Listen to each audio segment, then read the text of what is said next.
Karena sebaik apapun tujuannya dan juga sebaik apapun outcome-nya, tidak akan tergaungkan dengan maksimal kalau tidak didukung dengan komunikasi yang baik. Tentu teknologi digital ini tidak bisa kita pungkiri ya. Semakin hari kayaknya semakin cepat aja teknologi berjalan Bapak Ibu.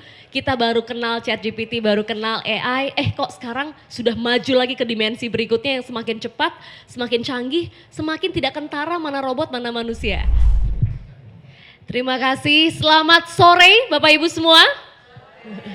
Karena tadi udah diingetin dari awal jam-jam bahaya ini ya, jadi saya mulai nadanya lantang dulu biar gak pada ngantuk. Terima kasih sudah diberikan kesempatan untuk hari ini bisa sharing di Good Talk.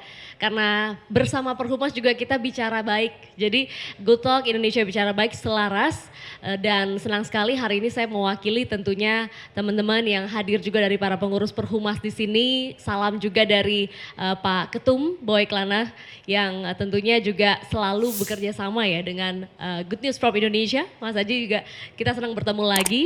Dan hari ini tentu karena yang berat-berat sudah dimulai di awal, saya bagian yang gampangnya aja nih ya Bapak Ibu ya. Yaitu bagaimana semua ini harus bisa kita kemas dalam bentuk komunikasi yang menarik.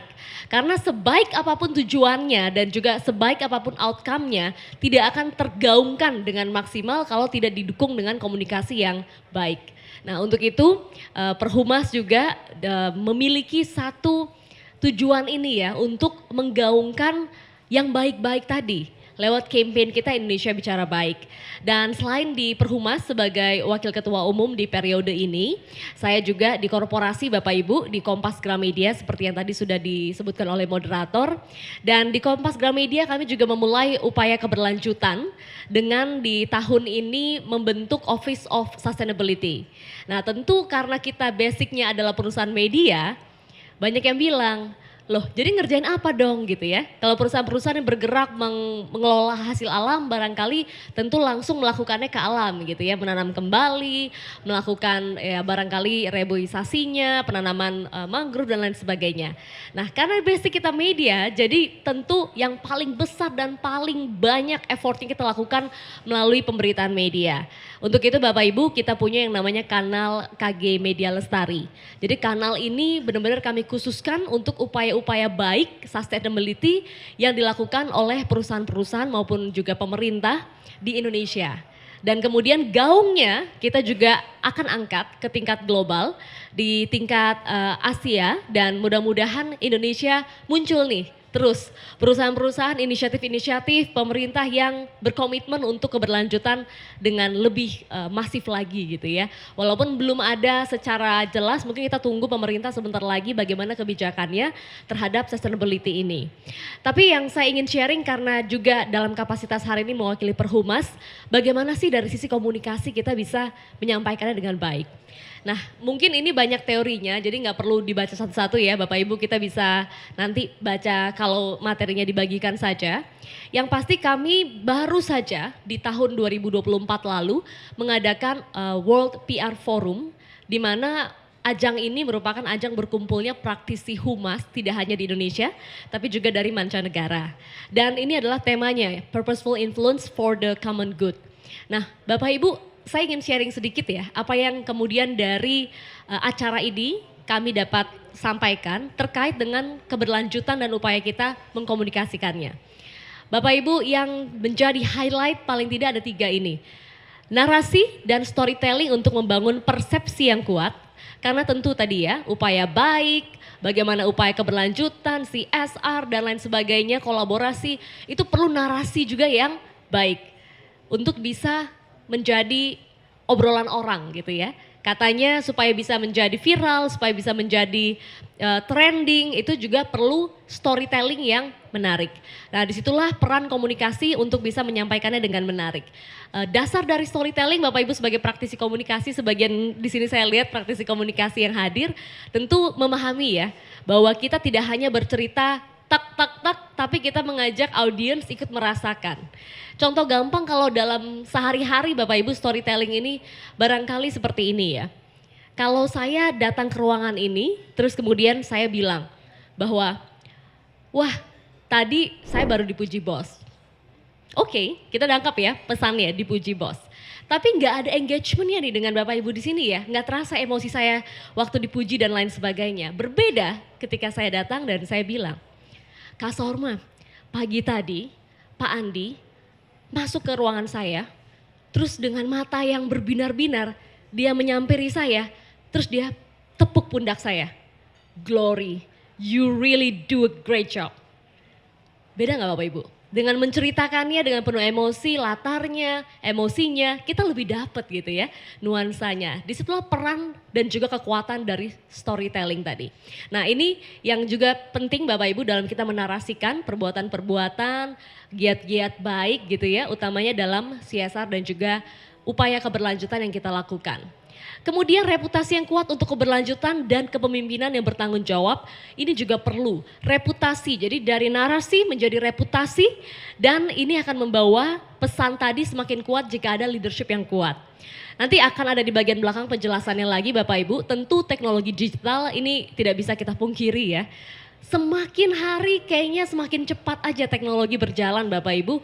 Kita baru kenal ChatGPT, baru kenal AI, kok sekarang sudah maju lagi ke dimensi berikutnya yang semakin cepat, semakin canggih, semakin tidak kentara mana robot mana manusia. Jadi kita harus terus keep up with the technology. Nah Bapak Ibu ini kecil-kecil tapi nanti mudah-mudahan bisa dibagikan.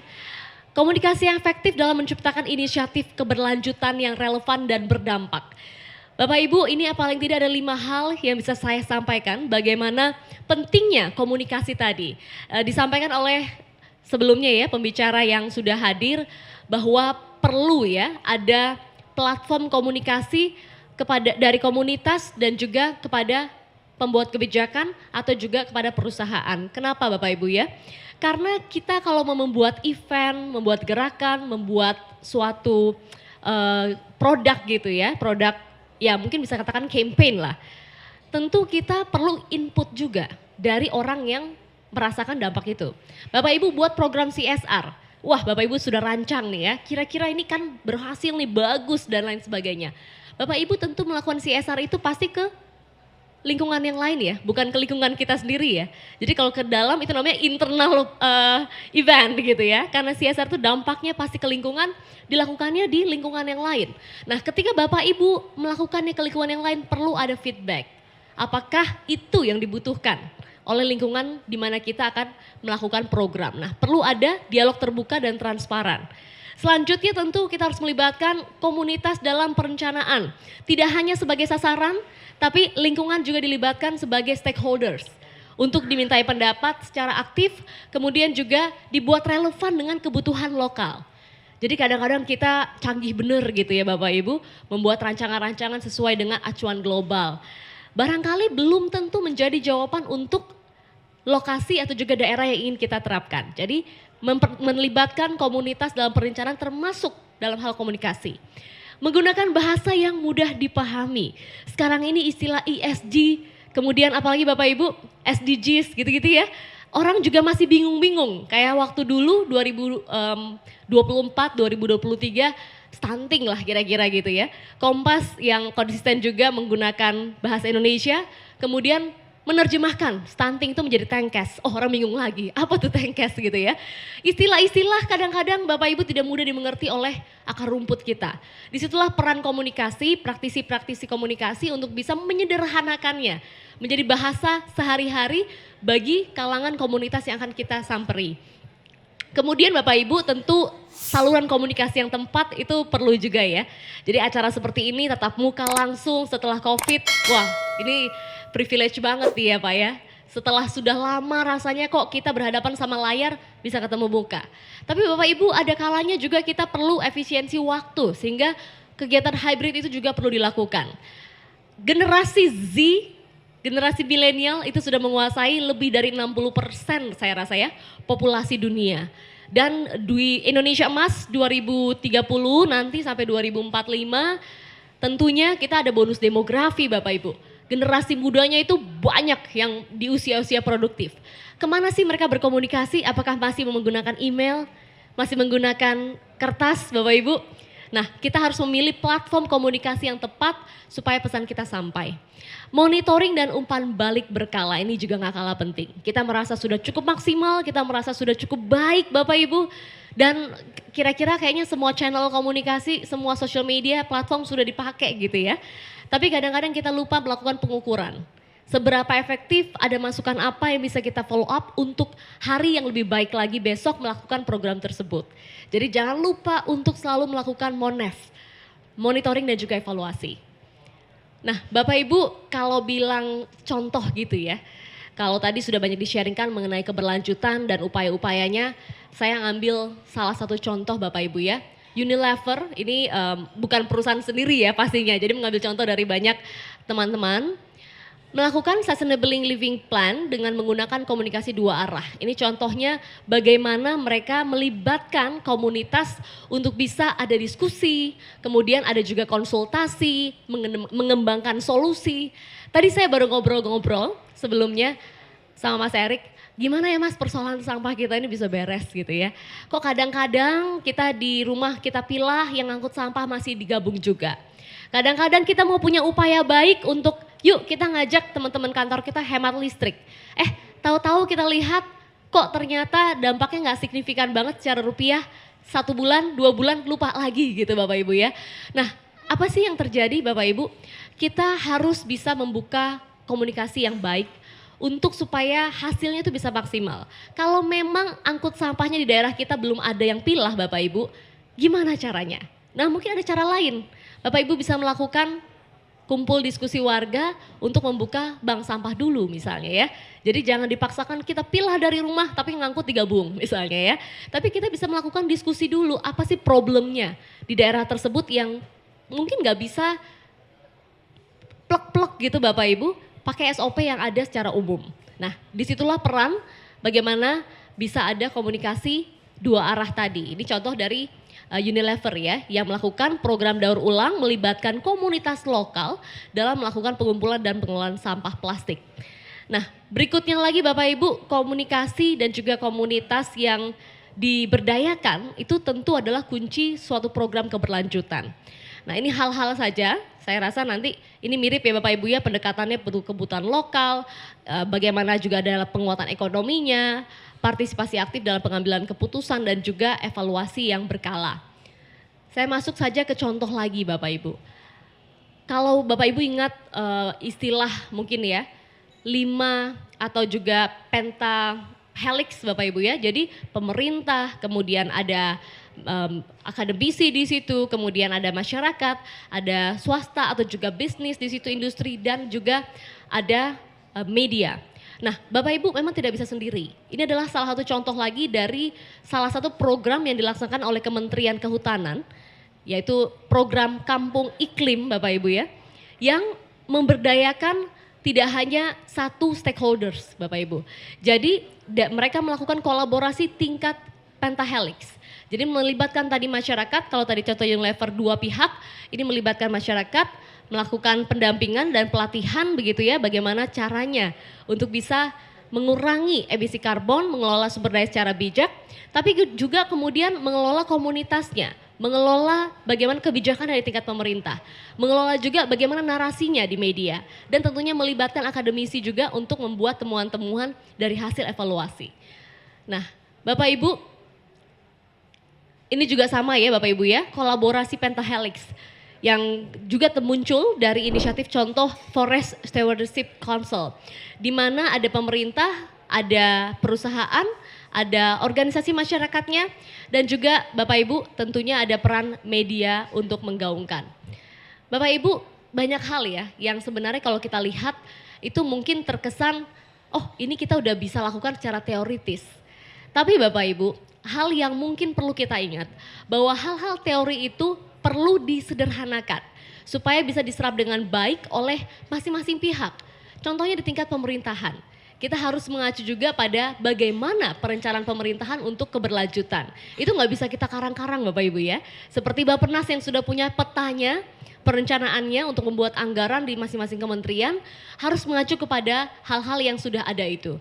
Kemudian swasta Bapak Ibu ya, tentu yang ingin menunjang supaya tercapai semuanya tadi yang pemerintah sudah rancangkan itu perlu mengikuti peta jalan yang sudah ada atau perencanaan yang sudah ada di pemerintah. Nah, inilah yang harus selaras dari sisi komunikasi. Ditambah kemudian narasi yang dibangun oleh media. Barulah terjadi kombinasi yang baik dari pentahelix untuk mewujudkan suatu program yang berkelanjutan. Nah, ini yang penjelasan dari awal, kalau saya boleh balik ke awal tadi Bapak Ibu ya, bahwa untuk mengkomunikasikan suatu peran, tadi narasi storytelling untuk persepsi yang kuat itu sangat dibutuhkan. Dan ini menjadi rekomendasi juga yang strategis terutama kepada praktisi komunikasi yang hadir di sini untuk 2025.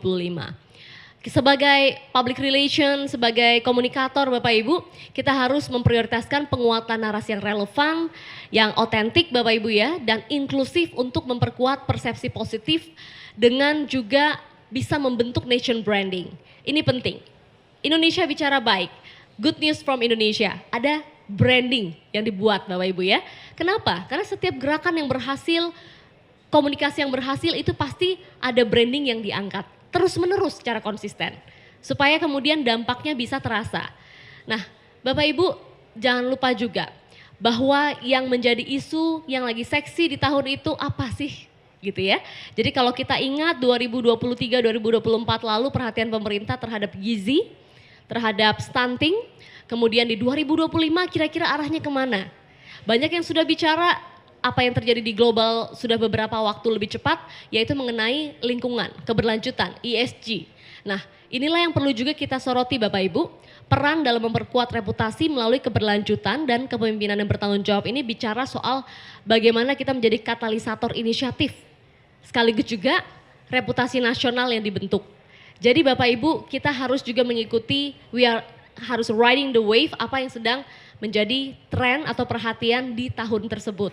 Jadi Bapak Ibu bisa mengarahkan CSR-nya, kegiatan sosial corporate tadi bukan hanya sosial tapi juga bisa menjadi suatu hal ke arah yang lebih panjang ya atau lebih luas ya dari kegiatan sosial atau juga baksos tadi untuk menjadi selaras dengan apa yang menjadi perhatian pemerintah mengenai ESG misalnya.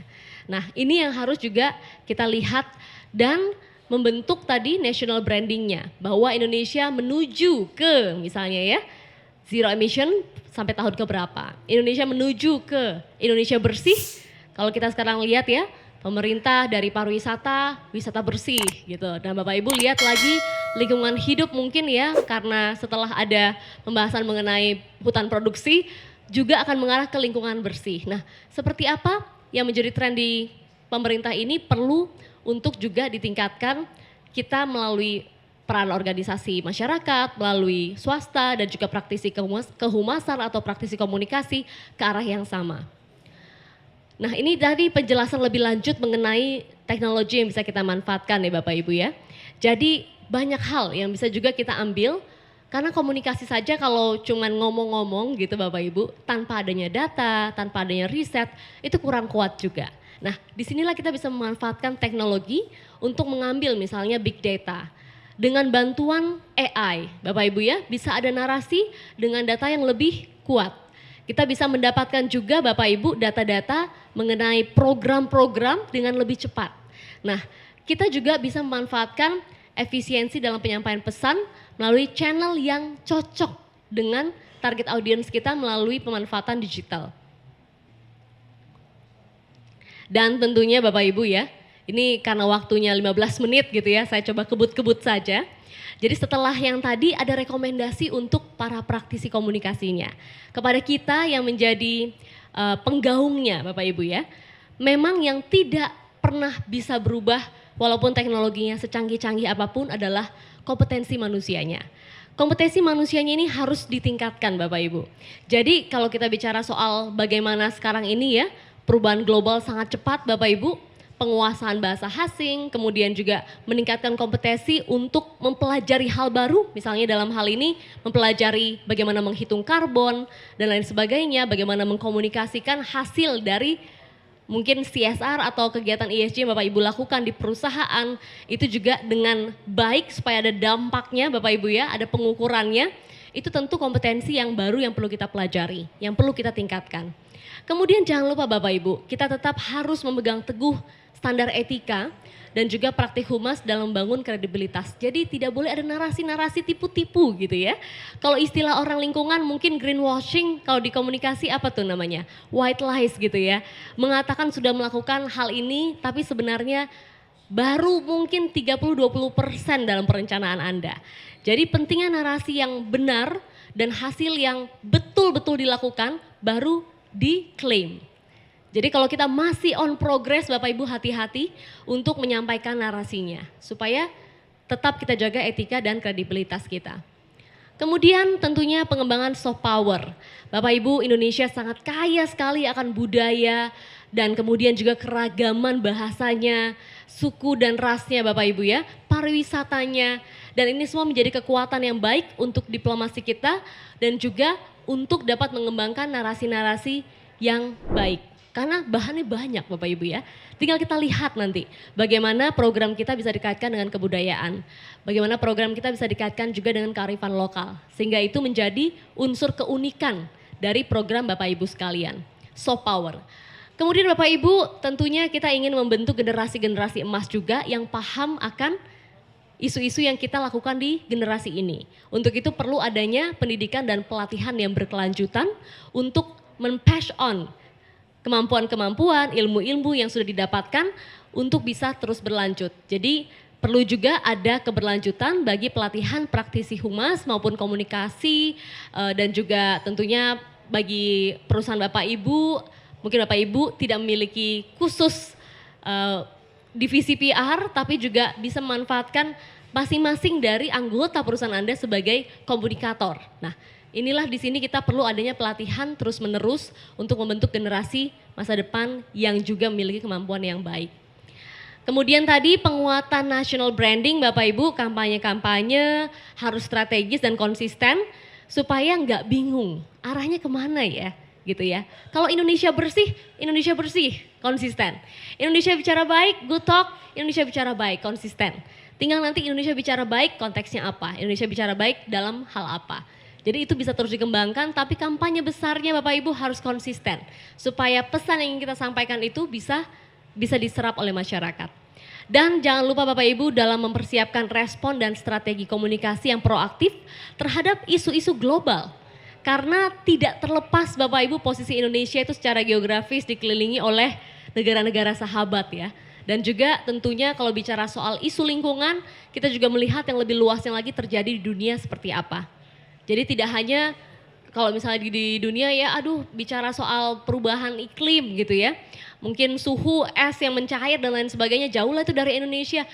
Memang jauh Bapak Ibu, tapi tentu dampaknya itu ada juga dan kita harus mengikuti apa yang sedang terjadi juga di global. Jadi jangan tertinggal adaptasi terhadap isu-isu global yang ada. Nah ini 2 poin terakhir Bapak Ibu sebelum mungkin kita masuk ke dalam diskusi, yaitu sama seperti tadi Mas Erik dan juga Mas Rengkuh, kolaborasi lintas sektor perlu dilakukan, pentahelix tadi ya Bapak Ibu, pemerintah, swasta, akademisi, komunitas dan juga media.